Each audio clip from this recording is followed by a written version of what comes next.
Hey Trekkies, it's summer, and you know what that means. It's time for Creation Entertainment's Trek to Las Vegas 2025. This year, the convention has been expanded to a 5-day schedule, August 6th through the 10th at the Rio Las Vegas Hotel. Meet all your favorite Star Trek pros in one place, and hey, maybe you swing by Vic's Lounge and you see our panel. It's a great way to meet people in person and have some fun with your fellow Trekkies.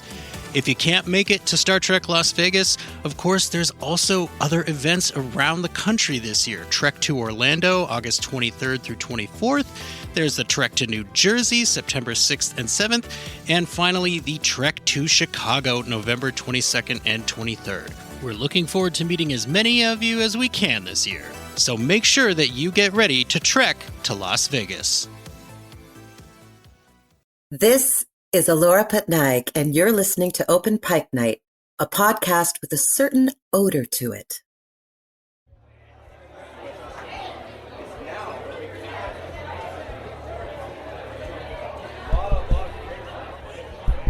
Is this thing on?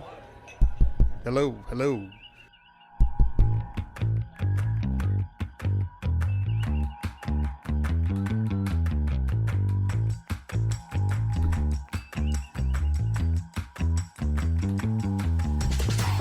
Welcome to Open Pike Night, the Strange New Worlds podcast where your personal logs are the prime directive.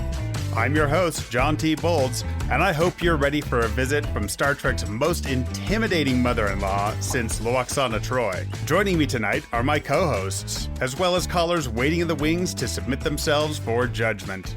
First up, the man who will wear this dress to his wedding and no, the one he's chosen is not appropriate. Host of Green Shirt, a newbie's trek through TNG, Cameron. Listen, I look good in a backless tool, okay? I can't help it. It's the way I was built. And, of course, the man who was once told he would make a good Vulcan and is now threatening to make it his entire personality, Jesse Bailey. I'm also weirdly hungry, like all the time. Is that just me? And our guest this week is an actress, sort of. At least that's what IMDb says. Our guest today is instantly recognizable to any Strange New Worlds fan, but her acting journey to space began with a visit to Neil Armstrong's home, rallying with the Belters against the Inners, and finally finding her place among the amazing talent of the Strange New Worlds crew as T'Pril, the mother of T'Pring. Let's hope we don't get too salty. Please welcome Ellora Patnaik to the Open Pike Night Stage. Yay! Woo! Hi, guys.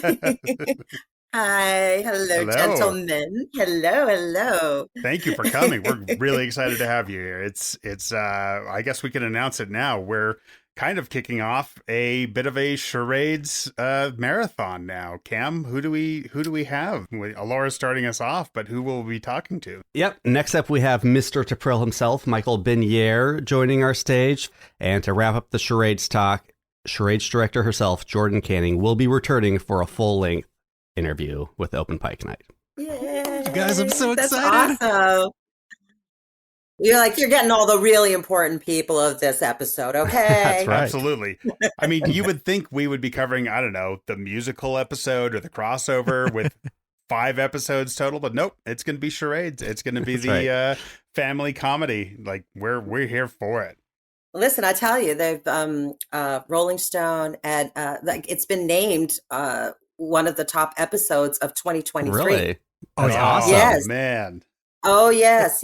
Look at Jordan's Insta. You'll see. I still have to post it. I'm very proud of that, and like being a part of that was like it was up there with the Bear and all these like amazing television shows and stuff. So it's like that's the episode from season 2 that was chosen from Strange New Worlds. In no small part because of you, Ellora, because we have the receipts to prove it. We were texting each other while watching it for the first time, and I said, you guys, these parents are amazing. And I think it was Jesse was like, we have to get them on. Yeah. Yes. Get the monster-in-law! Get the monster-in-law! That's right. Oh, man. Poor Spock. It was really funny because I'm just gonna start jump right in because when I got the audition and I was like, I was like, and it's always under a code name. Mm-hmm. So you don't know what you're auditioning for. It is like Fort Knox. Everything is watermarked and like NDA this and don't say that. It's really, really like strict with a lot of shows. They need to protect it. Otherwise it gets, leaked out and whatever. And so I was like, what is this? And then when I'm reading it, there's like all these code words in it. So you don't really hear Vulcan or whatever, but come on, you can figure it out, okay? I grew up with, I know what this is. No way. Because growing up, there were no opportunities for a person of color. I came in, in the 90s back from drama school. I studied in New York. And when I came back, it was like, slim pickings. I thought I was going to get into theater, and then that was really difficult and stuff. So I started doing TV and film. And when I got it, I was just like, oh my God, I think I'm going to be auditioning for a Vulcan. I was just, it was just too big, and it's epic, right, for us. So I did the audition and I got it, and I was like, now what? Then I got even more nervous. Every time it came closer and closer. And then Jordan, our director, amazing, she texted me and she was like, hey, listen, if you want to talk about anything, she just opened herself up to me. And also, a woman directing this, like, whoa, that so much has changed, so, and I've always felt like, even though, I grew up watching Star Trek from when I was very, very young, and it felt very colorful anyway, I was like, hey, we'll just like, it's like, I'll be one of the aliens, or whatever. But, it is very, diverse, and it's wonderful to see, that inclusion. And when I got it, I was just like, oh my God, my brothers freaked out. They were like, do you realize what this is? I was just like, okay, you're freaking me out now. I'm not going to be able to perform. That's a pretty common theme. Like, there always seems to be a brother who's freaking out when somebody tells them they got cast. Yeah. So. I've got two nerds. Yeah, a brother, a nephew. There's always some guy. I mean, I think people have flipped out over this more than anything I've ever done in my career.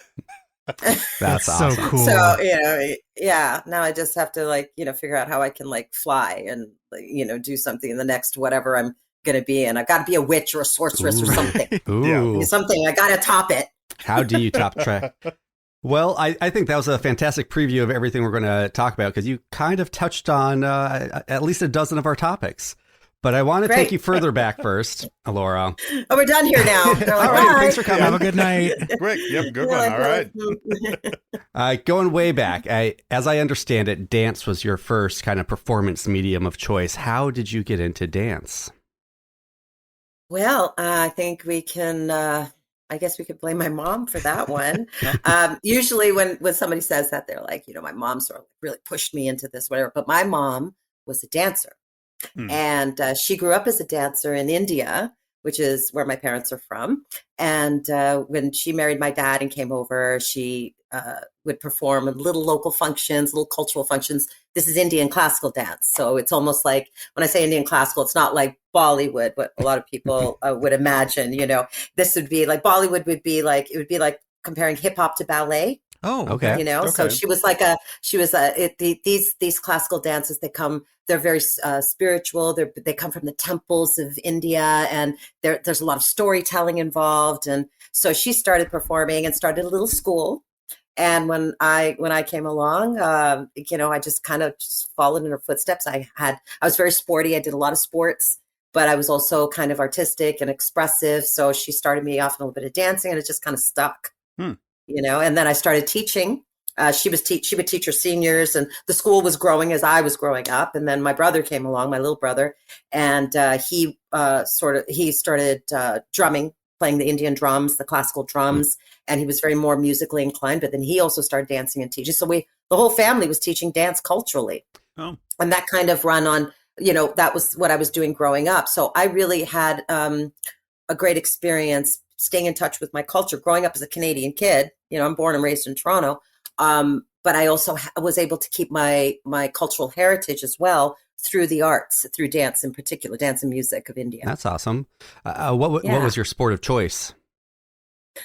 Sport of choice. I was really great at track and field. No, nice. But I also played field hockey and soccer. Okay. And Nice. I did a little bit of basketball when I was the same size, but I ended up staying shorter. So that didn't last very long.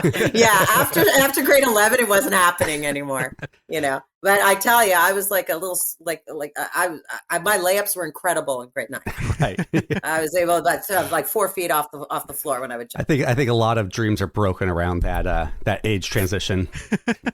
Man, curvy girl don't fly after grade 11. It's like, okay, pick another sport, maybe something with buoyancy like synchronized swimming. I should have been a jockey, I tell you what. I love jockey. Listen, horseback riding's another one of mine. So anything with animals. I'm a big but I did a lot of horseback riding when I was younger as well. Very cool. I'll have to get you bring you back to Strange New Worlds, and you and Pike can go out horse riding in an episode. Ooh. Oh my gosh! I don't know what the scenario would be. The but... setup for how they get there. Yeah. Yeah. Like that's an episode I would absolutely watch again and again. Like I can just see it would just be like if it's to Pearl and Pike, it'd just be like a ride in silence. Yes. I'm just picturing all the looks on Anson's face. Yeah, his like muscular expressions and just like it's just clunk clunk clunk clunk clunk clunk, and that's all it is. I don't think you groom your horses enough, Pike. How often do you groom them? That's right. It's like that saddle isn't shiny enough. But no, you did have dance and excelled at that. I hear you at a young age. You were chosen by a renowned guru, classical dance instructor. Tell us about that. Yeah, actually, he was here. He's very, very renowned. He's like Baryshnikov, I guess, of India, in this style of dance that I was doing. My parents come from a state called Odisha on the east coast, just south of Bengal. And that classical dance was from that region. So he was actually my mother's teacher when she was very young. Mm-hmm. And he was on here. He was here on tour with some other with another dance group. And they came over for dinner. And my mom said, I'd love her to show you a piece of yours. And so I danced after we had dinner and blah, blah, blah. Went down to the studio and everybody sat down and I danced for him. And he pulled my mom aside. I was planning to go become a vet. I was going to become a vet, and I was about to go to college after university. And he pulled my mom aside. He goes, "I think she should train in India with me." Wow! And that's like a huge honor, guys. It's like I'm just telling it as is. But at that time, my mother's jaw just like dropped because she's like that's her teacher, her mentor. He's like a walking god. And so my mom pulled me aside. She was like, he's saying this, and. Wow. Then my dad was just sort of like, well, you can always go to school. You can always become a vet later. I go, I don't know. But I thought about it. And I was like, you know what? Why not? It's only going to be like, maybe a year or whatever. It ended up being about shy of 2 years. I went to India and I trained there. I mean, are you sure it's a big deal? Like, how many people could really be dancing in India? Like, really? Like, is it really a giant number? You like to think, I wonder. Yeah, like, and I was like, okay. And at that time, I wasn't thinking like, security or whatever. I was just like, yeah, it was very like, and I was already doing a lot of, I was part of the drama club and, I was dancing already. So I thought, why not? And it was an adventure. It was a beautiful time, to be living there. It's very different. I mean, going there when you're 17, 18 years old, and he was very strict. Mm-hmm. Like there was like the, line up, like, we were lined up like daisies, the boys on this side, and the girls on this side, and, and sweating, and it doesn't matter. Sometimes the electricity would go, there ain't no generator. You keep dancing. And I'm not dancing like, in like a little leotard or like shorts. I was in a sari dancing. Sorry. So I was like, sorry, I'm in a sari. I'm going to sweat. Okay. And, but, I'll tell you something. It was an unbelievable experience as far as discipline and growing up, turning like, I was kind of like coming out of childhood and going into womanhood, and it was just looking at the world through a different lens. And it was a great, great experience for me. I was performing, I was training.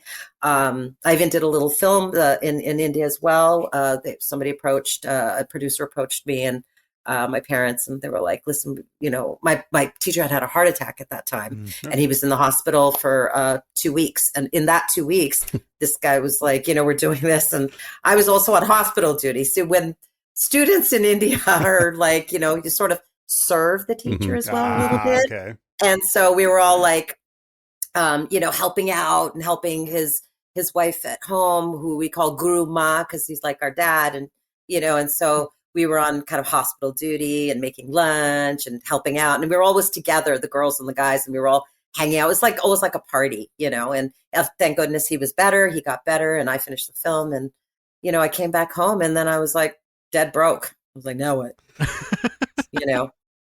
And So now what? Now what? What happened then? How'd you now what? How'd And that then lead we into started- acting? Jobs. First, we had to make some money. And I was thinking I would go back to school. I was trying to figure it out. And I got a job, a part-time job in the bank. And I was doing odd jobs here and there. And then this opportunity came along. My girlfriend was like, hey, there's this school in New York, the American Academy of Dramatic Arts. And I want to audition for it. And I was like, road trip, New York, road trip. I'll drive you. And she was like, well, they'll do regionals here, but I want you to audition with me because I'm scared. And I was just like, I don't want to audition. She was like, oh, just come on. It'll be fun. Whatever. You don't have to, whatever. We both got in. Nice. Oh, that's good. We both got in. Would have been, That's good. Yeah. would have been scary if only you got in and not her. Yeah, she would have dropped me like a bad habit. But luckily, she was really awesome, and she was a really good friend. And we all, we both went. My dad was just like, my dad was like, this is an opportunity. How many Indian girls get this opportunity? You should go, blah, blah, blah. And I was just sort of like, she goes, my girlfriend was like, there's millions of vets. You always want to you can always do charity work for animals later. Come to New York. So guys, I went to New York. Oh, man. And that's where I did my dramatic arts training. Mind you, there's a lot of dramatic arts training in the Indian classical dance that I do because there's so much storytelling. Mm-hmm. And so like there's abstract movement where it has no meaning, where it's just like, steps and turns and spins like regular abstract dancing. But then there's a lot of storytelling, how there are in indigenous stories as well, where like, that have to do with mythology of a spiritual part of the country, the tales of the temple, from Hindu mythology. And so we use our hands and facial expression like mime in our dancing to tell these stories. So I was already a storyteller, with my dancing. And so when I went to drama school, it just felt like, I just added my voice and got all these techniques, and it was a wonderful experience. New York was just crazy incredible. And that was, I spent 2 years there getting my associate's degree. And then I got selected to perform an extra year in the company.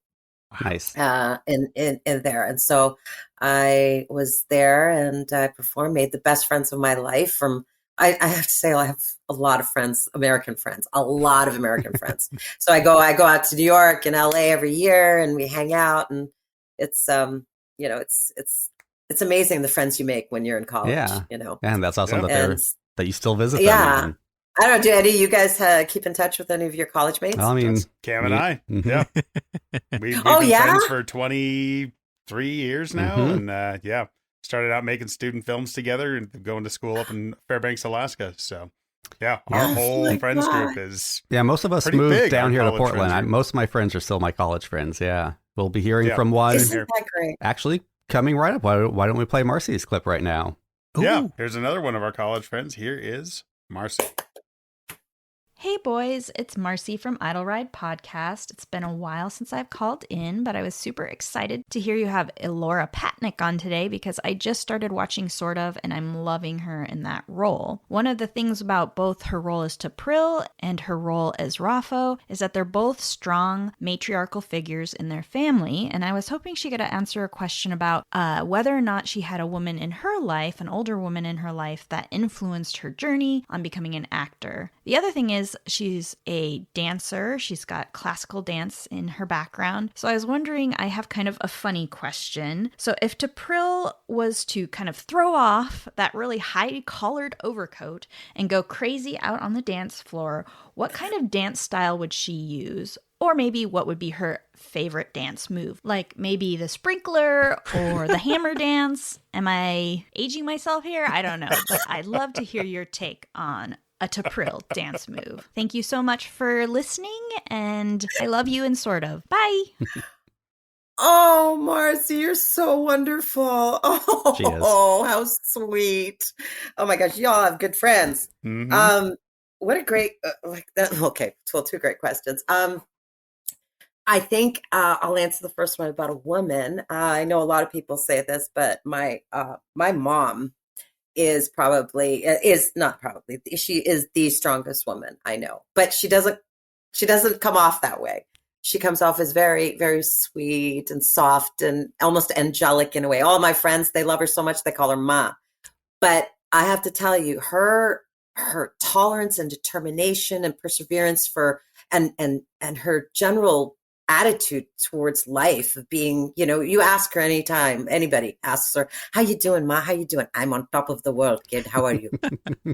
It doesn't matter. She'll always be on top of the world, conquers everything on an emotional level, spiritual level, physical level. She's unstoppable, this woman. And she's my biggest fan, my biggest critic, my best friend.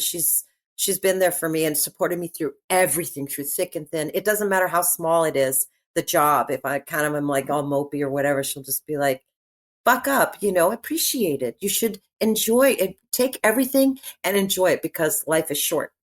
We don't realize how short it is till you get to a certain point, and then it's sort of like, hold on to everything, And she's one of those people for me. And she's been that way. She's also my first dance teacher, so she's also been there for me and on so many levels in so many ways. And so my mom is definitely the first one. I had an acting master too, who in New York, who was somebody that really kept me inspired and made me feel confident. Growing up as a colored kid in a small town was pretty tough. We also moved up north, and it was rough sometimes. And so you need people like, especially strong females in your life to show you if you're female or identify as female to tell you that, you can beat this, you can conquer this, you're above this, you're better than this, and to be able to believe in yourself. She always tells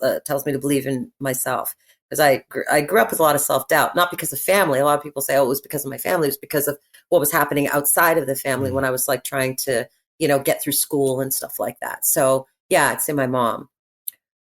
Dance style for Tapril? Well, she ever gets out all those layers. Oh, thanks, Bernadette. Boy, oh boy, did I look good. I gotta tell you, we'll talk about that gown. We will. We've got a question later for that. If that coat comes off, Marcy, and I guess I feel like there's a storm a brewing under that, all those layers. I just see her doing like a tango. Oh yeah, a really intense, rum bump bump bump, like a Morticia Addams sort of attitude. Yeah. I just feel like she's gonna grab one of those snacks off of like Pike's tray and shove it in her mouth and just be like grab Sarah and go trump right across the Enterprise. That's really amazing. funny. that is actually really easy to picture. Like, you would think, oh, that's kind of the opposite of how the character was, but it's like you can tell that this character has passion and she buttons it down. And I love that answer. Yeah. And you guys, we got to find a way to make the tango of Tapril happen. Tango, one, the name of Pike's horse, Yep. but two, that's not that makes sense, because that's not an easy dance style to learn. Like, you don't just pick up tango. Like, you devote years and It's years a ritual, to being good at it. So, yeah. It is not like, it's funny because people think of dance as, they look at, the legs and the arms and everything, but it's got to come from the inside, especially something like the tango. There's passion, there's expression, there's eyes, there's angles, and it's a connection with your partner, especially any ballroom dancing, any type of with dancing with a partner. Dancing solo is one thing, but having a connection, I think, because she's she's like, she's so dominating, I think she would be the lead. Yeah. And she would be like, I'm not going to take the lead. You're going to take my lead. And we're going this way. And you put the rose in your mouth between your teeth. All right. The episode is called Last Tango in Risa. It involves There we go. T'Pril on Pike's horse Yes. and a tango dance scene somehow. Exactly. We'll work it But all it's together. true. And it's Jesse, what you were saying about like, all the passions. It's like, well, the Vulcans have to suppress their feelings Mhm. because they do feel more than what a human would feel. And if they let it out, well, watch out. You guys, it's going to be hard for me to focus on anything else for the rest of this episode, but I promise I will make an effort. I mean, that was such a great answer to a caller's question. I say we just roll into another caller's question. Agree. Yeah, let's go ahead and hear from Newman. Hi, Open Pike Night. Newman the Space Hippie here from the Movies for Days podcast, giving snaps, praise, roses upon roses to your lovely guest. Your fantastic performance as T'Pril in the episode Charades, which is an episode that is already stacked with marvelous performances. Yours was such an absolute highlight.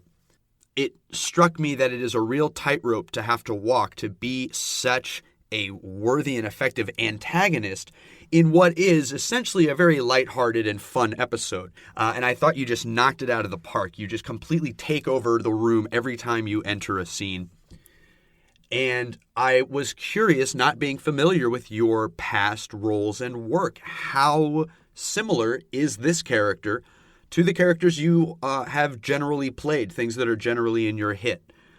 Yeah, I'm just gushing right now thinking about the episode again. I'm sorry. I don't have anything constructive to offer anymore. Newman the Space Hippie out. Oh, Newman, thank you so much, sweetheart. Oh my goodness. Guys, I just want to keep coming on this show, okay? Open invitation. Oh my goodness, Absolutely. Newman, thank you, sweetheart. Oh my goodness, I'm just floating right now. Wow. T'Pril, I guess as a mother, there are parallels with other mothers I have played, being the antagonist and, the wagging finger and, you shouldn't do this or shouldn't do that. I mean, the fact that, it's obviously different because I've never played a Vulcan before. So, being part of, I think that goes without saying. I don't think it's been this serious as far as trying to keep my daughter away or trying to sort of, I guess in a way, now, I don't know if I want to sabotage it. I don't know if T'Pril actually wants to sabotage it because she wants what's best for her daughter, like any mother would. So I think there's parallels with being a mom as far as the other moms that I've played. A lot of the other moms I've played, and I say that because after a certain age, I've been offered mostly mom roles. And now that sort of has happened. Every Brown show that happens, we need a mom, call Ellora, So, but I think that this mom, T'Pril, and sort of where Ruffo is my name in that, Ruffo and T'Pril matter in the story. It's I don't know how much we are mentioned in other talks when it comes to charades because the leads just take it and people really focus because they're obviously in the limelight. I mean, Ethan's just spectacular in this. Mhm. It's just, I told him so many times, I was just like, you are, when I saw the episode, I was like, oh my God, you're crazy awesome. Like, he's just brilliant.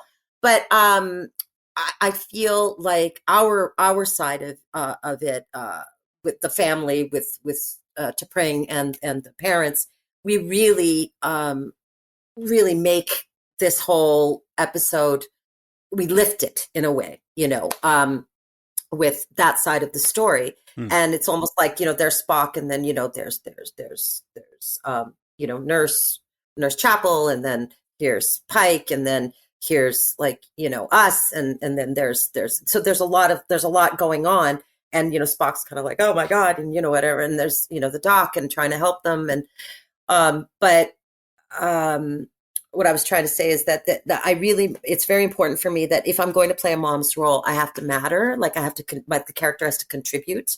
I've told a lot of people, like, look, I understand you need a mom in the show, but I can't just be, standing in the kitchen stirring a pot because the kid has to have a mom. I've got to contribute to the story, and I think I've kind of earned my my say in that, Yeah. making that choice. I've had to say, like, before it would be when we're struggling actors, you take anything. I remember one of my acting teachers said, "You never say no to anything. You take everything."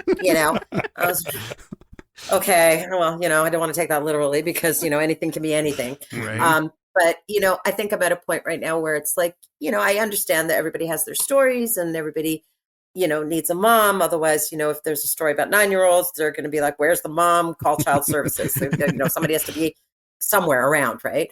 But it's really important. And I loved that, Tapril was that mom that, there's, a follow of tradition and customs, and there's a pride and a status and things that have to be maintained.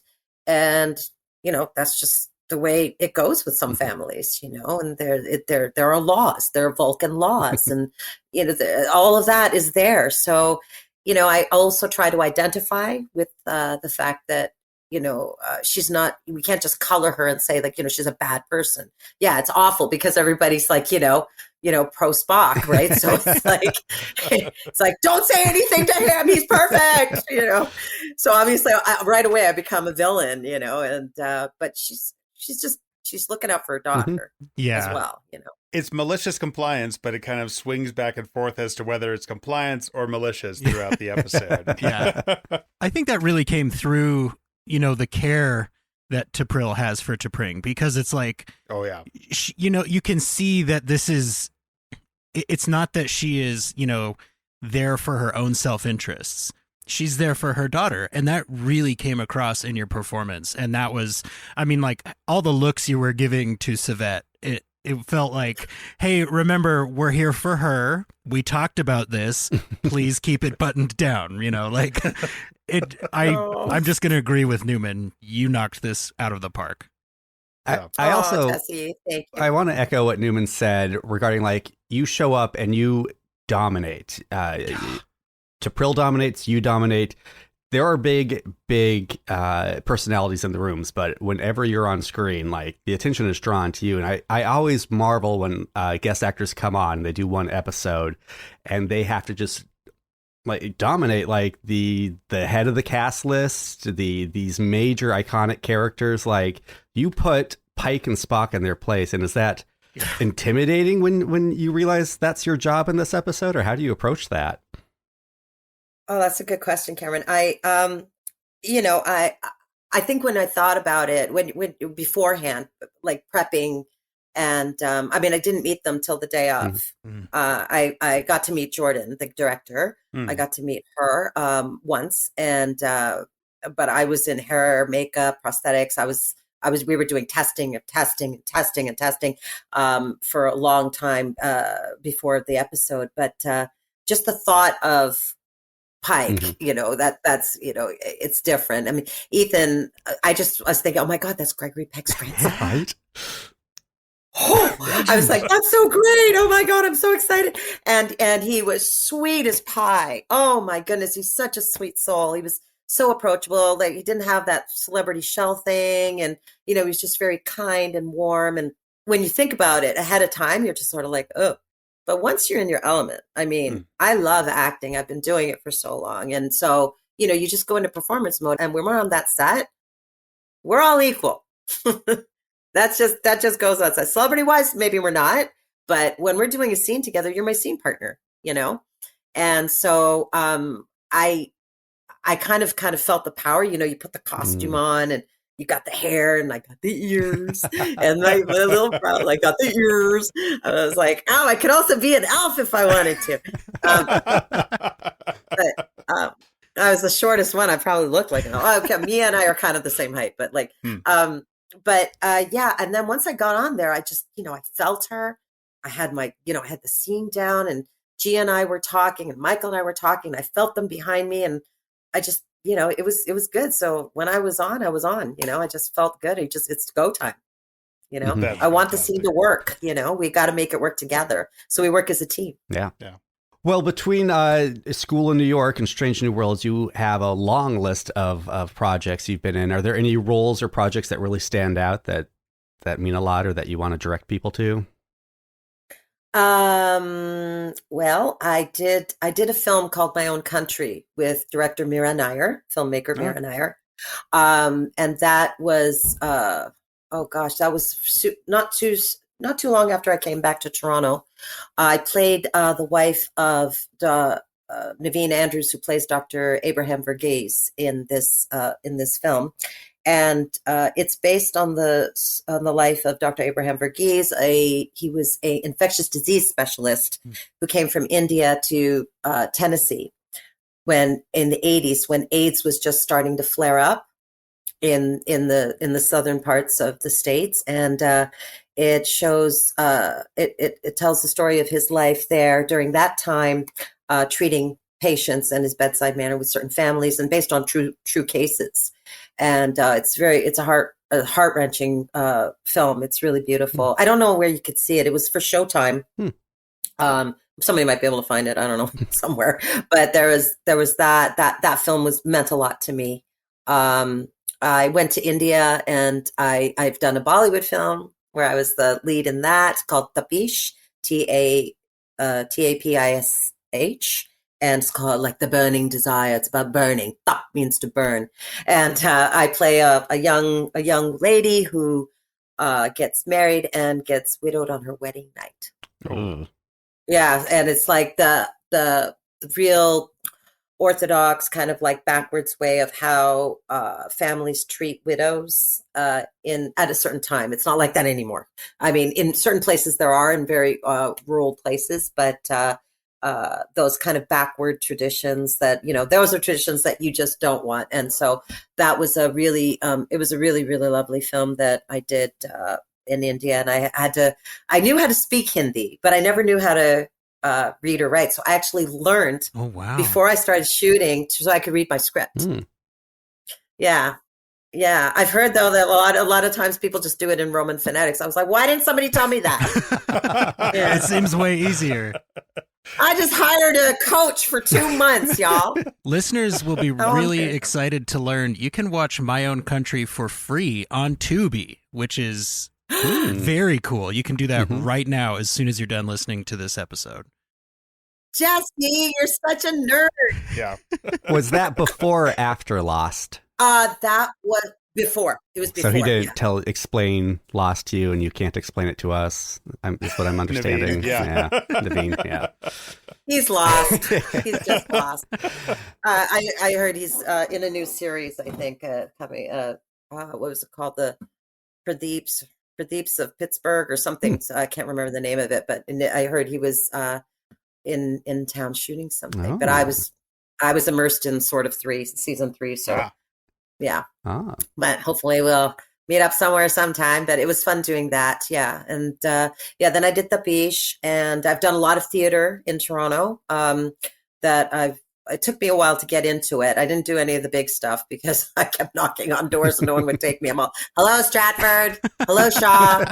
These festivals we have up here. But then in the last, I'd say about 10 years or so, I've been able to do a lot of like indie theater here and stuff. It's been amazing to be a part of that, and some more culturally, like, culturally in tune shows, just to some Shakespeare, which has been fun as well, because I'm classically trained in that as well. When I went to drama school, I wanted to do classical theater, Shakespeare, Chekhov, Shaw, and all that stuff. Wow.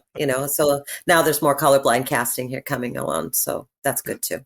Well, yeah, that brings up my next question is, you kind of mentioned this before, and I've heard you talk elsewhere about how you kind of, you feel you put in your time is the post 9/11 terrorist or terrorist adjacent roles, right? And do you feel that there is more diversity in the roles for Indian women or women of color in general?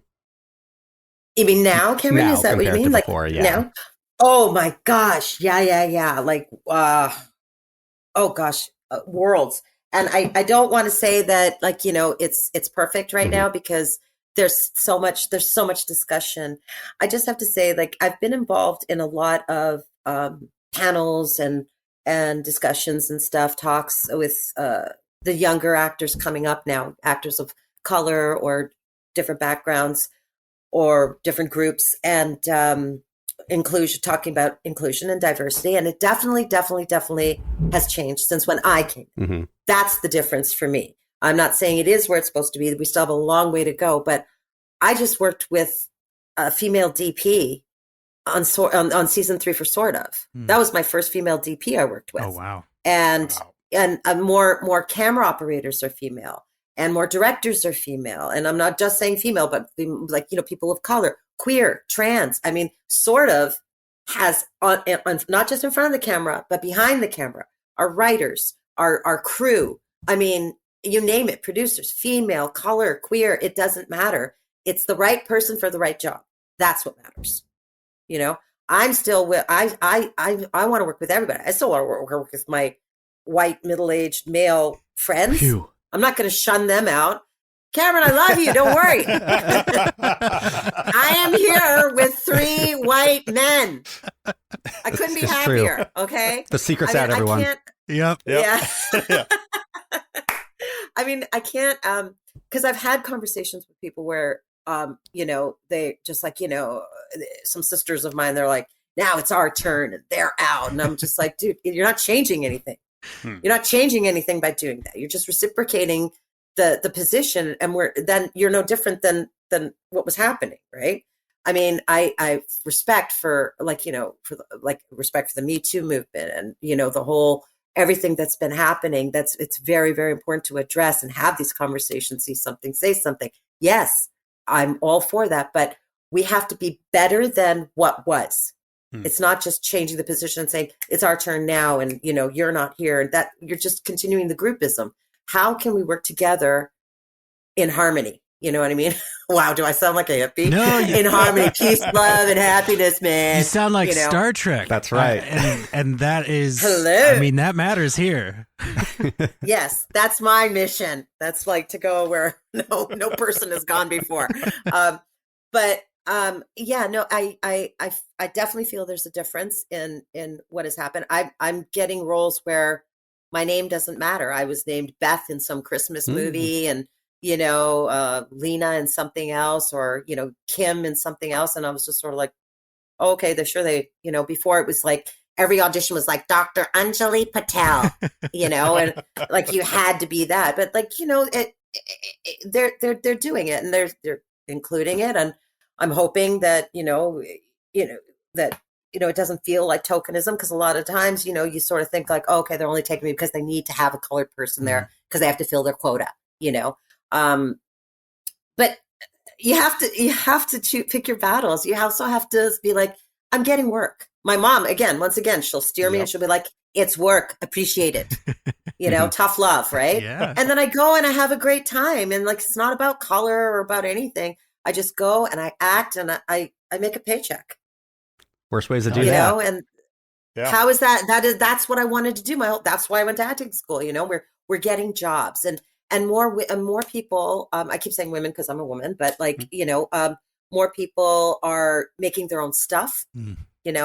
It's not just about being part of a huge show like Strange New Worlds is one thing, but to be able to make something like what my kid and Sort of like Bilal Beg did, like made something themselves and it became something. That's another kind of love, telling your own story. And, it's the world of art. The possibilities are endless, It's awesome. I love it.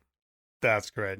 I mentioned it at the intro, and you've already called Jesse a nerd. I'll just call myself out as a nerd. I love The Expanse, and I would love to hear if you have any stories on your time on the show.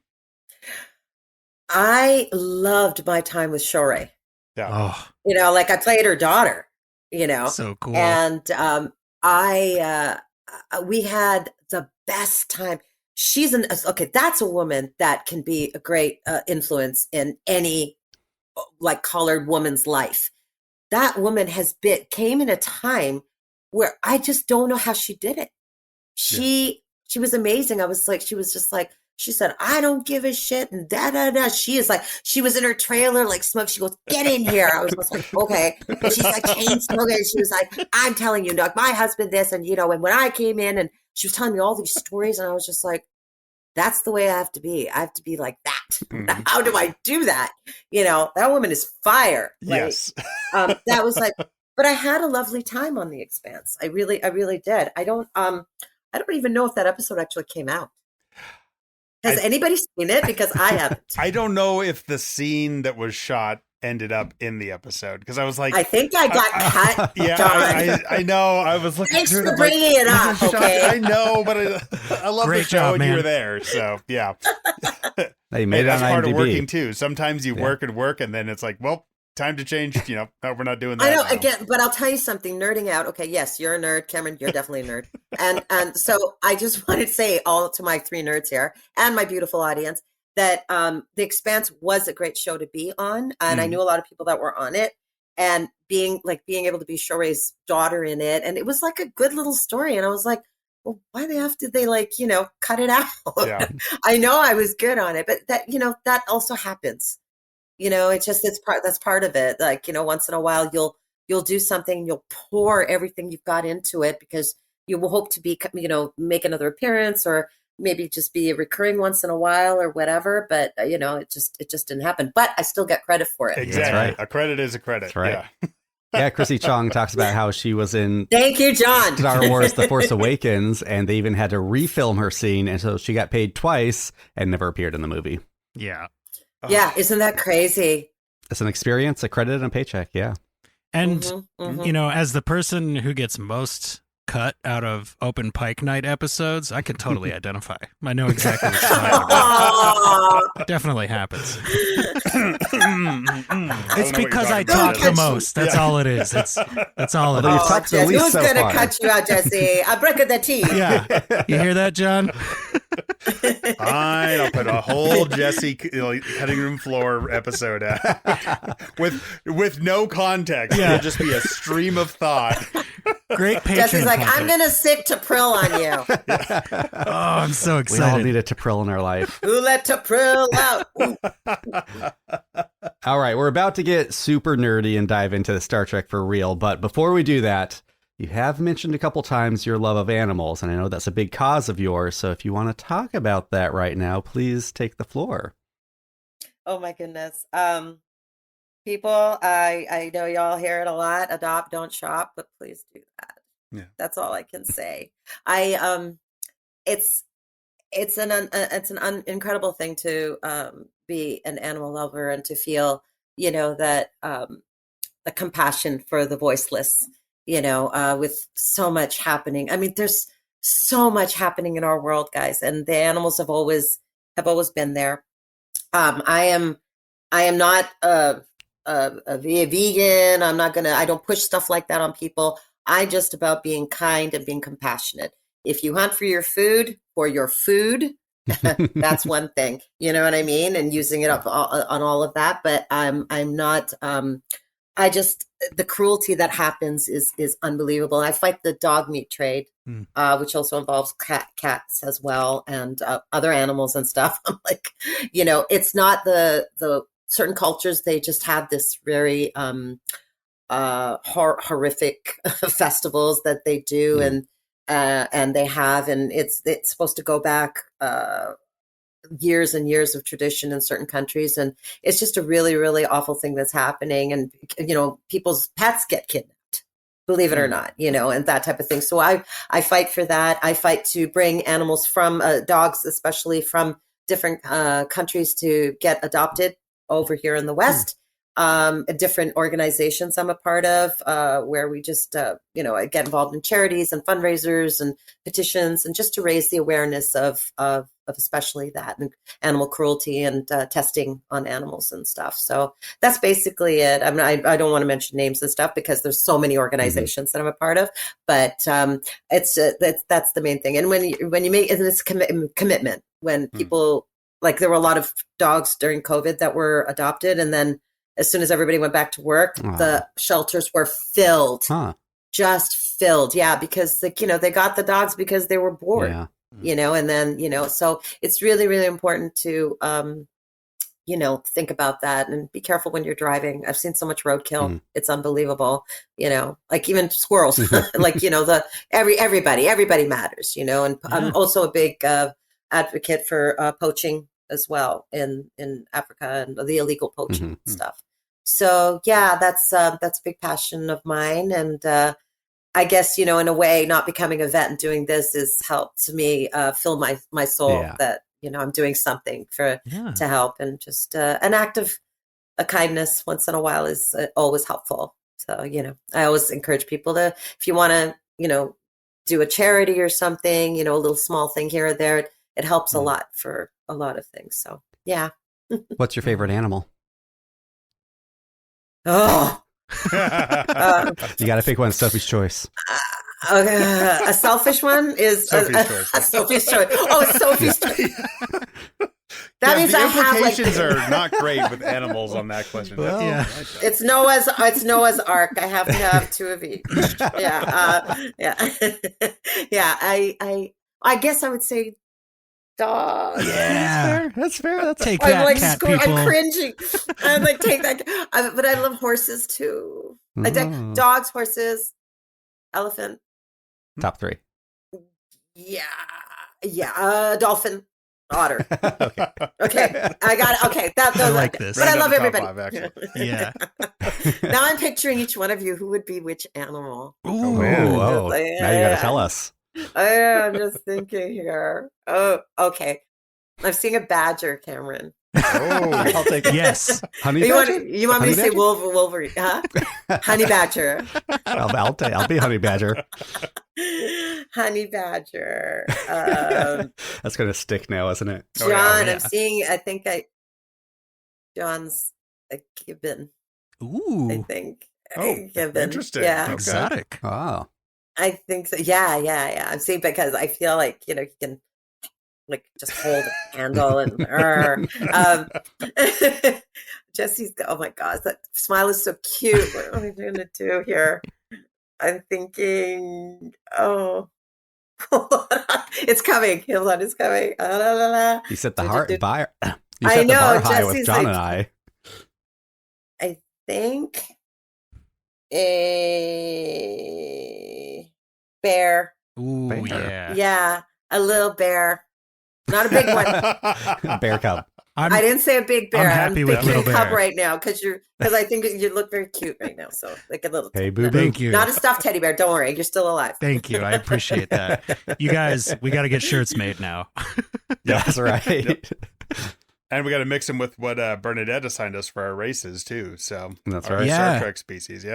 That's where my Oh, is she making something? Is Bernadette making something for y'all? No, we asked her to pick alien Star Trek races for us. Like if you were gonna, create an outfit, or you know, like if we were showing up as a background Yeah. alien, what would she put us as? Oh, Yeah. cool. that was Oh, so cool. Oh, she's so lovely. She's so She lovely. really is. I'm an Andorian badger now. Yep. Yes. I'm a- Tellarite gibbon. And I like that. Yeah. Vulcan bear, like they kind of already have that, right? They got the Selah. Yeah. I mean, Yep. There. totally counts. I'm here for it. Oh yeah, Heck no, yeah. I can see that. So we will now get into actual Star Trek talk too. You mentioned that you've watched Star Trek growing up. What's your experience with Trek overall before being a member of the cast? Like what is the Trek part of your life? I'm not a Trekkie, Okay. okay? Because I'm not going to come on here and lie and be like, oh yeah, I'm so into it. I was because I was always like, obviously I watched TV a lot when I was a kid. My cousin is a Trekkie, Mhm. and he would sit there and he'd be like, "Come sit with me," and I was like this is I'm talking Shatner Nimoy, okay? Okay. Yeah. Because I was really tiny. And I'd sit there and I would just hear beam me up and woo, all the sounds and everything. And so it just became a familiar sound to me. Mm-hmm. So everything was like, so I knew that. And then I think, I guess Next Generation was when I never really saw the movies. I didn't go out and see the movies except for recently, the latest ones. Mhm. But Next Generation, Picard, and I did see the one with the Chris Pine and all Right, those guys right. and whatever. Mhm. But yeah, it feels like a part of childhood to me. I just feel like, it's always been subject of discussion, and it just feels very, very familiar, it's just part of my childhood. So I don't feel alienated from it. Oh. Hey, look at that. Yes. Have you done stand Excellent. Still up? gotta tell a joke at the end. That Yeah. doesn't count. If I do stand up, I'll just fall down. They- So you'd mentioned earlier about the secrecy with being a part of Strange New Worlds, and we, like, in our work on this podcast, like we have experienced a small bit of having to deal with that. When it was revealed that you were going to be on, or when it aired, did you have any secret Trekkie friends reveal themselves to you, and what was that like? You mean like who had been on the show? Well, no, like Like people in your who life. you didn't know were into Star Trek, all of a sudden friends who are like, "Oh my God, you were in Star Trek," and Oh my went God. crazy I for thought, it. yeah. Like my brothers were like obviously beaming. I only told my family that I was in it, because we weren't allowed to say anything. And I'm terrified of getting in trouble. So I never post, like, we're not supposed to post anything, nothing. I was dying to share the look that they had for me that I didn't get. That the way I look in the episode is not what because we went through a whole bunch of different looks and tests, right? Mhm. And I have a design, I have a picture that I want to post at some point. But I had some people come up to me or call me and be like, "I cannot believe I saw you," like yelling. And they're in Toronto, and you'd think that they were calling me from Japan. Okay, they're like, "I cannot believe this." I'm like, "Why are you yelling?" But they were so in, like, I think it was more like the shock of it, and like I posted that it was the day of, like, this is happening, and that's fine. But like, how many people see that?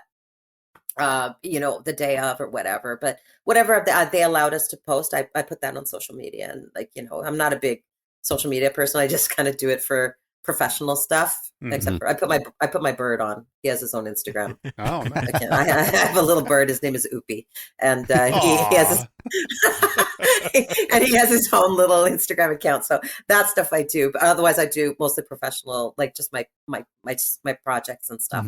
And so like, people, so when The Secret came out was more of the big deal. Like, it's like, oh, my episode, they're like, "Oh shit, you're on," like, it's really good. I was like, is it? I hope so. I'm not just coming off as a hard cold bitch, am I? Only No, when you you're are, supposed but it's to, good. Yeah. Yeah. Only when you open up your mouth, really. That's all. So we're going to dive directly into charades here. So you were saying during the audition process that it was really secretive and there were code words and things like that. Was there anything specifically that tipped you off to like, oh, this is a Vulcan? Or was there like some sort of character description where you're like, I think I know that this is Star Trek now? Like, when did that dawn on you? I think there was I think they called it the Vishal ceremony. I think that's what it was. There were certain words that just felt familiar. Then I showed the script to my brother because he helped me read, because I always make 2 copies. I go, "Read this, be my reader," and I force them to sit down. They're like, he was really helping me because he really wanted me to get it. Yeah. Right. So, he goes, "Shit, I know this is Star Trek. This is Star Trek." And I was like, "Oh, shh, the phones can hear us. Quiet." And, I'm like turning off my phone, putting it on airplane mode, and like, putting it face down and putting a pillow on top of it. I was like, they're gonna come and get me. They're gonna come and take me, and I'll be in some other galaxy somewhere because they can really do it. I know they have the power to do it. They'll send me to actual Vulcan. Yeah, How or did just they being experimented on. Yeah. So How did they describe the character in the auditions? You know what? I'll tell you something. They don't give they'll give a few lines of the description. They'll say like, she's, disapproving and, doesn't, very, very looking out for this or whatever. But the writing was so good in this, like I'm only speaking for this episode charades, but because I thought that it just, everything just kind of spoke for itself. Mm-hmm. I was able to do it with the writing. I thought that the writing was really good. Mhm. And so I felt that based on the bouncing off of character with the speeches and everything, dealing with the dialogue, it just made sense, Yeah. So did you do, once you had the role, you'd been cast, did you do any kind of extra prep work? Like, did you go watch more Star Trek? Did you watch other sitcom moms? Or was it just all there in the script and with Jordan Canning? The latter. Yeah. I do believe in feeling inspired by other performances and actors, but I didn't want that to manipulate my take on what I wanted to do, because they seemed to be quite happy with what I gave in the audition. And then when I met with Jordan, she was, I said, is there anything that we talked about it? And she was like, no, I think we can just, she wanted to make sure that I was okay, because especially with TV, directors don't always have a lot of time to spend with the actors because they're so busy, trying to get the shot. And, it's heavy. That set is crazy. It's amazing. I wish I would have been in with the green screen, that whole arena against the wall and whatever, but I'm not complaining. It was like, I think it was supposed to be Pike's quarters. Yeah. Mhm. And it was beautiful and so beautifully lit, and the set was gorgeous, and yeah, it was incredible. It really was. You stepped into some serious shoes, right? Like, Vulcans in general are huge in pop culture. I mean, it all flows from Spock, right? But like, you did not shy away from the challenge. You absolutely crushed it. And I think that's going to lead us into our next call from our very good friend Zoe. Open Pike Night. This is the USA Cinema. Zoe Richardson, Captain Commanding, also host of Backlook Cinema, the podcast. So I would just like to thank you for extending the invitation to have a conversation with Ellora Patnaik. Ellora, you are so incredible and so amazing on the episode Charades. I just rewatched it recently, and your performance is just outstanding. It's just amazing how there's like a gravity well about you in your scenes, where all the other performances seem to revolve around you as you command a scene. And I just can't say enough about how impressive you are.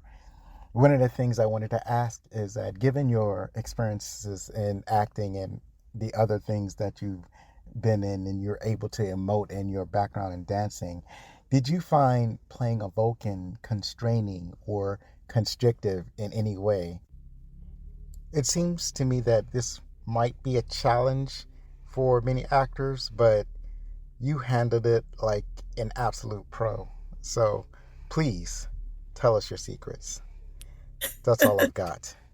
Richardson out.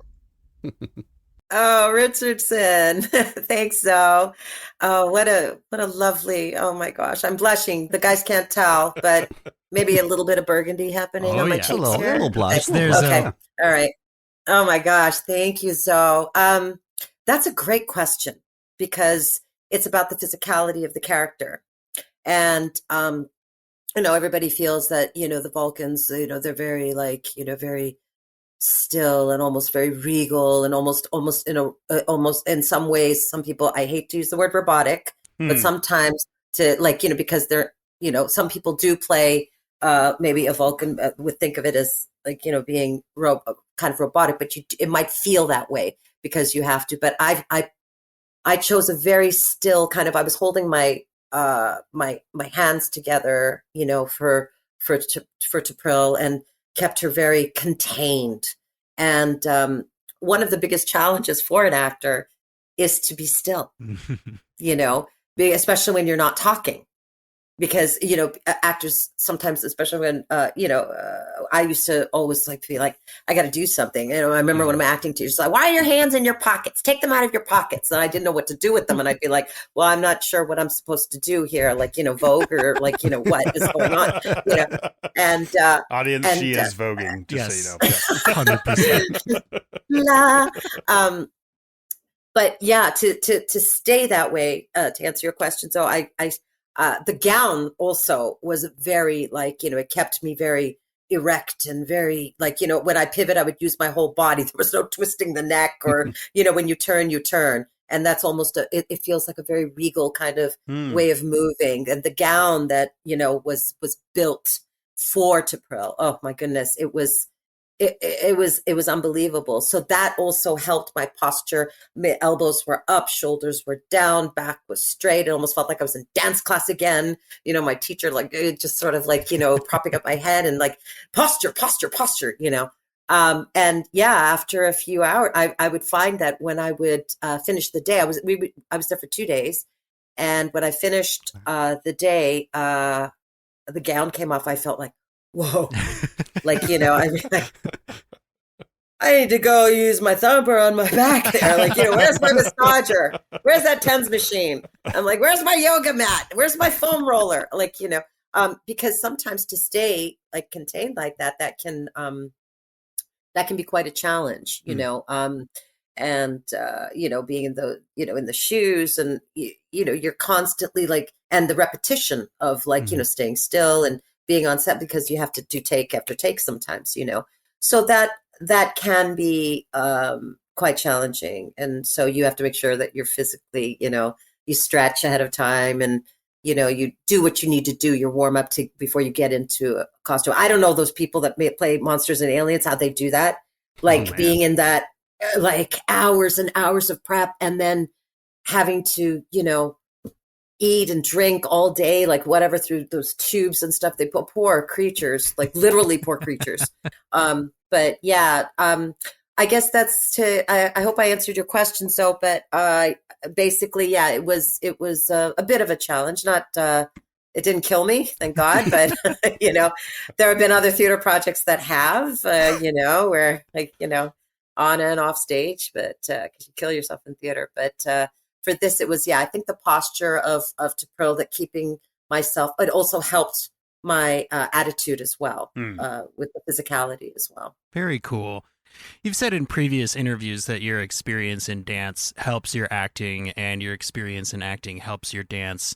And it sounds like, maybe that physical nature of that work really helped with playing T'Pring. And it is sort of opposite, where instead of moving a lot, you're standing. Oh, yes, T'Pril. You're, instead of just, standing, and moving all around, you're standing in one spot, but you still have that muscle work is still done. You're still used to doing a physical job. So it sounds like that definitely aided you with that. So along those lines, what is something that you feel you were uniquely equipped with to bring to the character of T'Pril? I think including, like I was talking about the body, but just you make a great point of, for me, it would be the eyes. Eyes, and especially the brow. Jordan was very happy that I was able to lift one brow. I look. I think I gave Savette a look at one point that was very, very, very particular. She turns and she gives him a look, and he's like, "Okay, I won't do that." Well, he's going to sleep in the doghouse. Oh, yeah. I think eyes. It's about staying grounded, really breathing, and really listening to what is going on. It's not about speaking. It's about, like, yes, you speak your dialogue, but when you let everything, you hear it, and it must land, and then reaction. So I think that's why Anson's so amazing, because with the facial expressions, it's not just eyes, it's facial muscles as well, and everything speaks, and it just like blows through the lens, right? Because everything is so close with camera. But I would say eyes and facial expression is really important. But to feel it before emoting it. Because if you just try to do it, then you're just being a clown, right? It's just imitation surface. Once again, you have to work from the inside out, right? That's really cool that you picked that, because, I mean, you're 100% right that, like, the facial work in this episode, there's so much gets said without any dialogue in this episode, and a huge part of that was you and T'Pril. So that's really cool to hear that you actually recognize that and put a lot of thought into it. I really like that. Thanks, man. Thank you. 2 quick questions. One, you mentioned Pike's reactions, which made me wonder, are there a lot of outtakes of people corpsing from this episode? Like, was it hard to not just crack up at some of the stuff, but not just from Pike, from you guys too, but oh my God. Listen, Michael was killing me. Yeah. I'm so glad to hear that. I'm sorry. I've been going on and on gushing, but like my family, like we have our own chat. We call it the Vulcan fan. And so when something comes out, it's like, we're just like, Michael knows everything. Guys, you're going to have so much fun talking to this boy, because my boy, he is like, he knows everything. If I was like, Michael, I need, like, he knows everything about the unions and like how things work and everything. He has all the answers, and he has a lot of work under his belt. And so, his Savette was so beautiful. Like, how sweet. And like, if you want to see an emotional Vulcan, there's one right there. He's just living life, and he's so passionate, and everything is yummy. And, you can see the love he has, a positivity he has for everything. Like that's a cool Vulcan. Yeah. So I was just like, if anything, like, and we had a great time shooting. Like we were all in a line in chairs, and, it was Michael and Gia, me and Jess and Ethan and Anthony. We were all like, and it was long hours, and Mia was about to get married. And so I think she was planning her wedding at the time. And so we were talking about flowers and stuff. So we had lots of fun talks and stuff, but there were times like Michael was killing. He was like, we were laughing a lot. Yeah. That's great. he's such a, like, even his, like, it's not just Pike, it's also Savette's facial expressions and the way he changes his voice. His voice is very deep. And so he works it, and he's just lovely. He just wants to be buds with the captain, man. I was going to say, we hope to get just some scenes of them hanging out. Like, they could talk shop. I think he was hoping that, the women and the tea would go away, and the brandies and the men and the cigars would come out. And those canapes. Some appetizers. Yeah, the canapes, of course. Yes, and and Gia, that was not. And I've played Gia's mom before. Oh, really? Oh, yeah. This is the second time I worked with Gia, and we played mother and daughter in a show called Hudson and Rex. Mm-hmm. And it's kind of like the new canine live action after a long time, after like The Littlest Hobo and Lassie and whatever. It was like, we need another dog show. I was like, thank God. Yes. Not just thank God, thank dog. There we go. So I was so happy. It shoots out there in Newfoundland and in St. John. And so Gia and I were mother and daughter in that. And I've also worked with Bernadette before. She dresses me for Ginny and Georgia. Oh. Yeah. Talk about a privilege. That leads right into our next caller, who is a little famous around these parts for speaking about costumes. Let's hear from Abby. Hey, Open Pike and Ellora. This is Abby Summer from the First Flight podcast. First of all, I wanted to say, Ellora, you were one of my favorite guest stars of season 2. Absolutely perfect toxic mother-in-law energy. And it was so much fun to watch. Charades is a great episode in season 2. Now, it won't surprise anybody that my actual question has to do with costuming, because I am a huge costume nerd, and Vulcan costumes are always exceptional, but the ones in Charades were absolutely perfection. So could you talk to me a little bit about that costume and the jewelry, which was also incredible, and how costuming in general helps you to find a character or become a character while you're working? So thanks so much for all that you do, and also the same to you, you fine gentlemen of Open Pike. We will talk soon. Oh my God, Abby sounds so cool. She really is. Thanks, Very Abby. cool. Super Oh my cool. gosh, she's lovely. Yeah, man. I think what I was saying before about we had a lot of tests. There were a lot of fittings. I mean, that dress was exquisite, and it was layers. Like there was like the first layer, and then there was like the kind of the coat, and then there were the gloves. We had the gloves and these cool long earrings. I remember they looked like little planets on the ends, and yeah, I don't think there was that much more jewelry. It was mostly the earrings, and but the gown was just incredible. It weighed a lot, but I'll tell you something. There was something the way they built it. I mean, when I would turn, it would flow with me. We did this little Insta story where I was just like walking. I don't know if anybody saw it. It's on my Instagram, but like it's really, really sweet, and it just really, really flowed. There were a lot of like earth tones and golds, and it was gorgeous. I'm always, like every other actress, we're all worried about how we look, and I was just worried. I was like, oh God, I'm gonna look so big. I'm gonna look like Stumpy, and I'm so scared about that. Wardrobe is such a nightmare for me, but these ladies made it so wonderful for me and made the experience great. So I just thought it was just an exquisite design. I don't know what they're going to do with it. I mean, nobody else can wear it. It's my dress. They should give it to you. They should give it to me. I'd be hanging it on my wall. You see how much I love fabrics back here? Y'all can't see it, but it's very colorful in my room.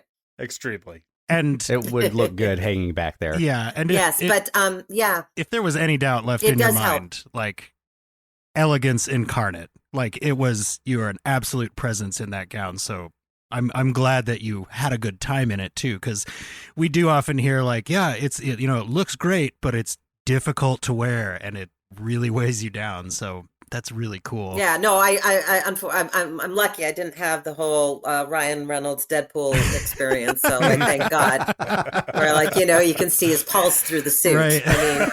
I was like, thank God I'm mostly hidden and I look like a friggin' queen. Okay, absolutely. But it does help you. Like also to answer further what Abby was questioning, that it does help you find your personality, not just the physical part of it, but you start to feel it.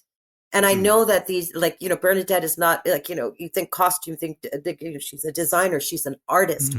Everybody's an artist the way they build. If a DP is an artist, the way they will build the lighting, or, hair will, build the hair, or whatever, I still should have got my bangs. I fought for them, guys. I wanted that frickin' fringe, man. Yeah. What do they do? I gotta see some of these previous. Through hours. I'm gonna, now that we've done this and this episode has been on for a while, I am going to put that design on my Instagram.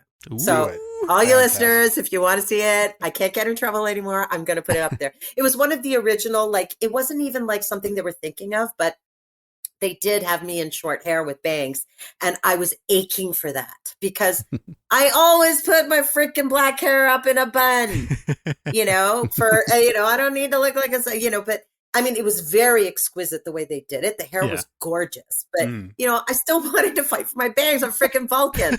I was like, Michael, why are you bald? You're supposed to have bangs. Everyone gets a bowl cut with bangs. Everybody gets a freaking bowl cut with bangs. It's more logical that way. Everyone just gets the same haircut. Listen, I'll do the bun. I'll let down the hair. I just wanted my bangs. I looked so cute, you guys. We'll start a campaign. We'll send some letters to the showrunners. Justice for Tapril. Yeah. I guess I didn't look mean enough. Maybe I needed to look more stern. Like, you can't take somebody like that seriously. So, speaking of stern, your character does participate in the ritual of awareness, in which the subject's perceived flaws are shared with them in the spirit of total honesty. What is something about yourself that you wish somebody had made you aware of earlier in your life or in your career? Made aware. Stop being so hard on myself. Yeah.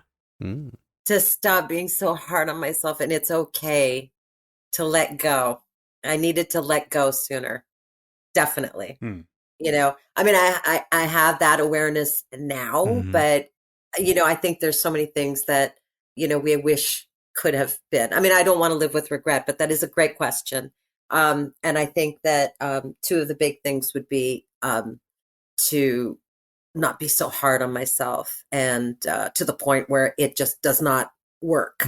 You know, it goes into almost like it backfires on you. Yep. You think if you're hard on yourself, you'll work harder and you'll do this, but sometimes it goes the other way, and that can happen. So one has to be really careful of that. And I think that comes from the dance training, not just the dance training, but also like always trying to be better so that you can survive like out there with the bullying or being different, or, you know, racism or whatever it was that I would have faced. And I did face, but, and surviving that, you know, so always having to, like, you know, keep going and fighting for it. But I also wanted to love what I was doing on the way as well. Got to be able to stop and smell the roses, y'all. Got to be on top of the world, Right. like Mom says, right? Yeah. Top of the world, kid. How are you?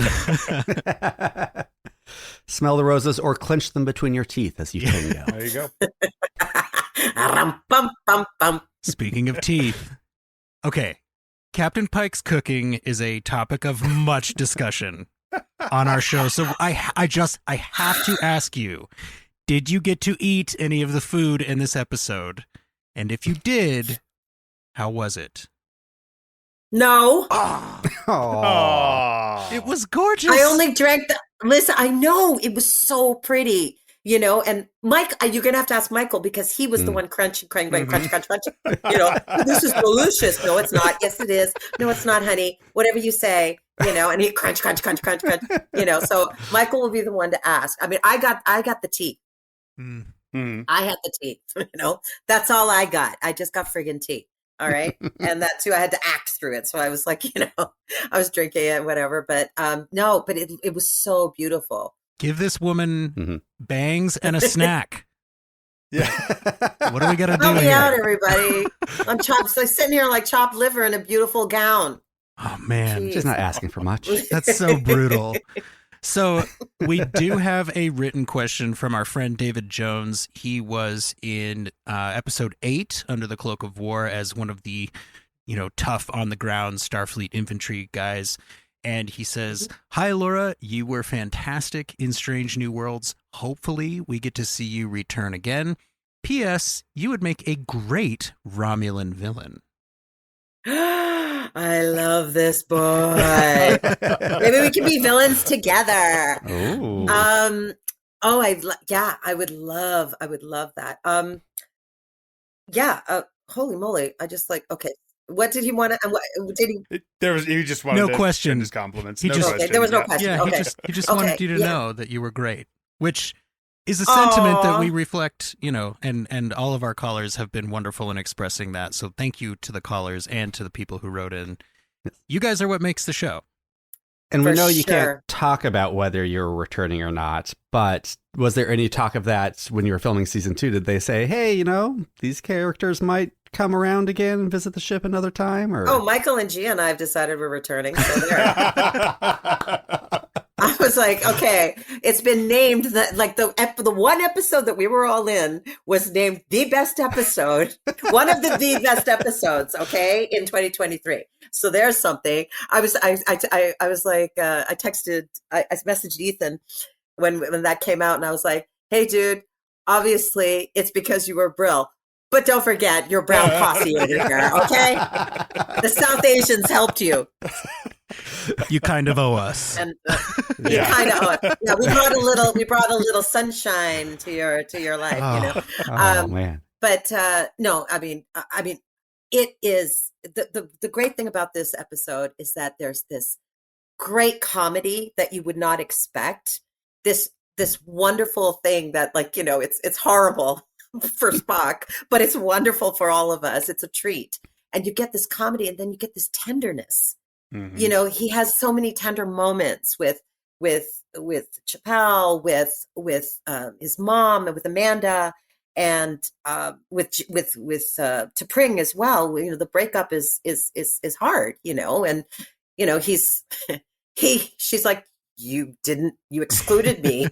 I'm like, she's kind of right, She's absolutely right. I'm your fiance. What the hell, dog? Like, what's going on? Like, so, there's a lot of,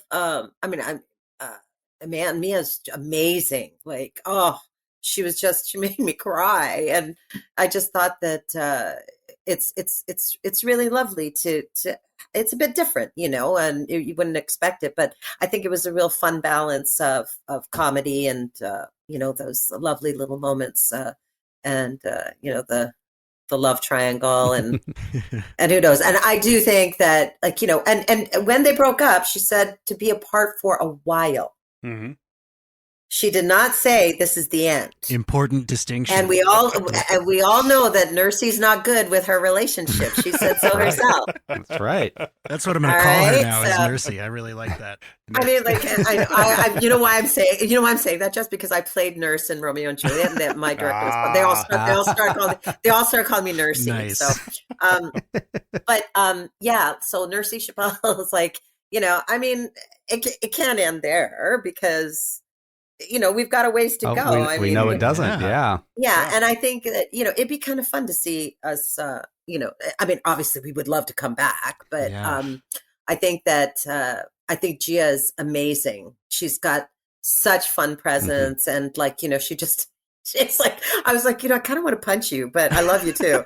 She's like, but you're so, why? It's like, I'm like, you can be kind of scary, kind of like there's a Stepford wife thing going on, but she's so beautiful and she's just, I think that they just had great chemistry together and, the actors all work really, really well together. I mean, everybody's just a pro, but I would hope that I'm fingers crossed. And I also want to go to Comic-Con, God damn it. Yeah. Go to Star Trek Las Vegas. We'll see you there. I would love to go, just once, it'd be so much fun. So many of my friends have gone. I'm just like, that's my turn.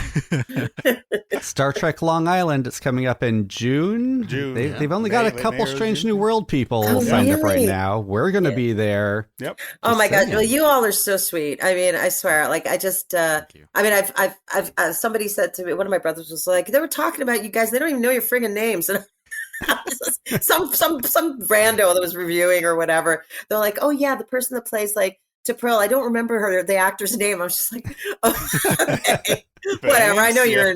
They don't care. They're just like, oh, it's T'Pring's mom. Whatever. We are here to give flowers, and we're getting close to wrapping up. But Ellora, if I may borrow a phrase from you, you had mentioned this episode was all these comedic moments with these heartfelt things strewn throughout. I gotta honestly say, I can speak for the guys. We feel that way about this interview with you. Like, I don't know if we've laughed this much recently in an interview, and some real true, feelings about about your experience have come through, and we are so grateful for you. So thank you for coming and spending some time with us. Oh, guys, it's been so great. You're all so sweet, and I feel so welcome and so accepted and so loved right now. Thank you so much. I also have to say, you're in the running for the biggest gap between character and actor personality-wise. Chrissy might have been there, but as La'an warms up, that's narrowing. Yeah. So you might take the mantle there. Thank God. Right. Can you imagine if you were all leave and you're all like, she's exactly like that freaking bitch, Brill. Exactly. She's actually going to perform the ritual of awareness on us. There was no acting challenge there. What is she talking about? She wasn't acting. She was being herself. That's all. Just another day in Ellora's life. Damn, bitch. I honestly didn't know what to expect. And after your first couple emails, I was like, guys, this is going to be fantastic. Yes. Oh, that is 100% true. We guys, get ready. This is going to be delightful text. And I was like, totally excited. Always fun. Yeah. I loved all the questions. Thank you, everybody, all of you. You're just Marcy, Newman, Zoe, Abby, David, and everybody who listens. Support them. Open Pike Night's so awesome. I've been listening. I'm going to continue to listen, and I'm going to tell everybody to get on here and listen to my boys. Thank you. Cut it. Make an ad. Thank you so much. Yeah. Well, I don't know. Let's see. What else is there? Oh, yeah. Ellora, Open Pike Night. is an open mic night themed podcast. Did you bring a joke for us today? Oh my gosh. Oh, okay. Yeah. I was like, I wanted to, I could say so many, but I don't want to offend anybody. So I'm going to try to keep it clean. Okay. All right. I got my mic. London. A taxi cab passenger leans over to the front and taps the driver on the shoulder to ask him a question. The driver screams, loses control of the car, nearly hits a bus, swoops up on top of the sidewalk, and stops inches from a shop window. The cab is silent for a few moments. The driver turns around and says, "Mate, don't ever do that again. You scared the living daylights out of me." The passenger says, "I'm sorry, I didn't think a little tap on your shoulder would scare you so much." The driver replies, "Look, mate, it's not your fault. It's my first day as a cab driver. I've been driving a funeral van for the last 25 years. One, that's fantastic. Two, are you telling me you could have been doing a British accent for this entire interview? All right, let's start over. All right, so question one. I can do it all you want, laddie." Like, can you imagine? Everybody like, why is she sounding like that? Drama school, it's all dialect coaching, darlings. Oh, You know, that was the more dialects, the more as the more clean possibilities. jokes go. Fantastic. Really good joke. It's Yeah. difficult to get Right? a clean joke across. Wow, You know, I had to keep the Tapril clean image going. That's right. That's right. I love it. One to tell your kids. Yeah. There Or we go. future- Yeah. I will. Yeah. I will. or nephews or nieces or whatever you have. All of the above. Well, thank you so much, Ellora. Oh, this was the best podcast I could ever be on. I don't think you guys are like, no one's gonna be able to top this. Seriously. Wait, You're Ellora, I have one more question. Yes, You've Kim. mentioned a couple times fantasy and elves. Are you a fantasy nerd? Is there some Lord of the Rings love? Because we like to talk Lord of the Rings on this podcast. Oh, Lord of the Rings, Game of Thrones, Harry Potter. I like, Wheel of Time, Chronicles of Narnia. I mean, fantasy. I love fantasy. I just man, I hope you get on want to some. be a witch and a sorceress or something. I should have been a Wheel of Time, something. I just want to be like, I want or Marvel or I don't know. You absolutely belong on Wheel of Time. If you don't get on the season of Wheel of Time, then that is a travesty. Hey, like I have all these dance moves, yo. Can you see things coming out of these fingers and just like Oh, yeah. Yes. Oh Absolutely. my goodness. I am advocating. Easy.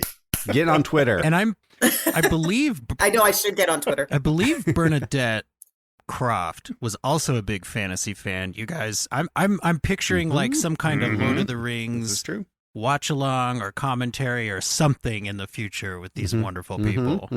Oh man. Dog, you should see her dress. Like she is she's exquisite. The way she moves and just the way she is, and she's so grounded and so earthy. I just love that doll. She's amazing. Yeah. Great personality. Yeah. But You're talking to the Bernadette Croft fan club Absolutely. here. yeah. Oh yeah. Yeah.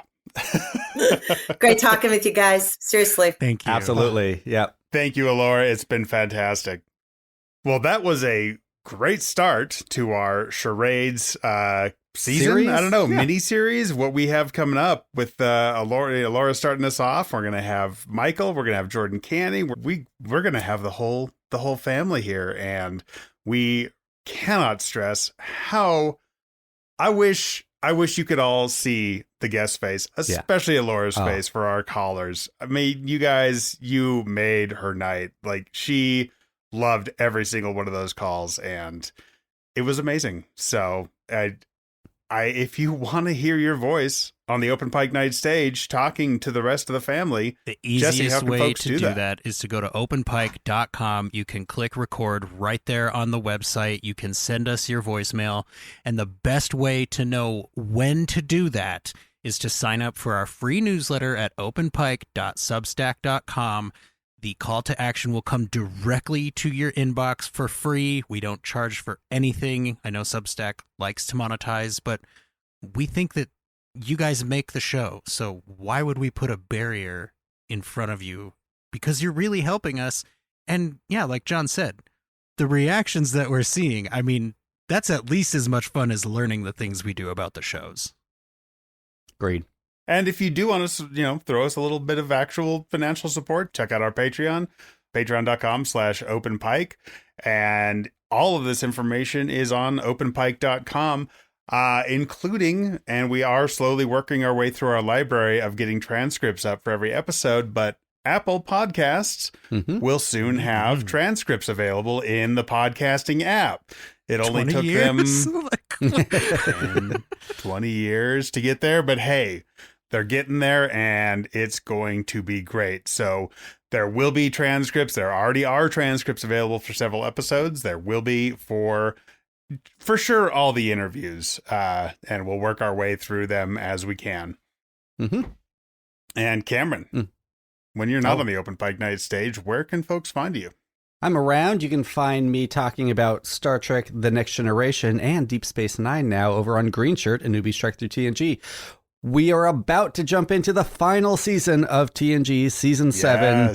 Come join us as we discuss all things gambits and sex candles and lower decks, and that's all I know about Season 7. All good things. That's the name of an episode, the final episode, right? Picard plays poker with them. That's all I know about that episode. So yeah, come join us. Come join us, and it's a lot of fun. You can follow me at GreenShirt87 on Twitter, is where I'm most active. And Jesse, where can folks find you? You can find me in the social media sphere, whatever site you use, be it Twitter, be it Instagram, Blue Sky, wherever. Follow us at Open Pike and get at us. We will get back to you. Not all of those are updated with the same frequency, but they are all monitored. So if you need to get a hold of us before you send in your voicemail or anything like that, definitely come find us on the socials at Open Pike. And keep your ears open. I was recently a guest on a podcast called Twist My Arm, which is all about trying new things. And the tables were turned on me, guys. I got interviewed. And I was really, really grateful for that opportunity because it gave me a chance to shower Cameron and John with compliments without them being able to defend themselves, and to talk about, how the journey of Open Pike Night has made my life better and different. And I had a lot of fun. So definitely keep your ears open for my appearance on the Twist My Arm podcast. And if I may make one more plug for our Patreon, I believe by the time you're listening to this, if you're listening to this on drop day, I don't think we'll have done our Valentine's Day live stream yet for patrons of a certain tier, I believe. But we will be continuing the charades theme by discussing, and I forget the name of the episode, Jesse? Holding Vulcan in the Bone Zone, something like that. What was it? Yes. How did you guess that? It came out in 1967, and you guessed it complete. We're going to watch Amok Time. It's the original Ponfar episode. T'Pring is in it. Spock is in it. There's love. There's fighting. I mean, it's the first episode to include the Vulcan salute, you guys. So join us for our Amok Time live stream. We're going to be feeling the love for Valentine's Day. Be sure not to taste any of the snacks because they are too salty. Be sure to clean up after yourselves. Be sure to tip your servers. You can go anywhere you want, but you can't stay here.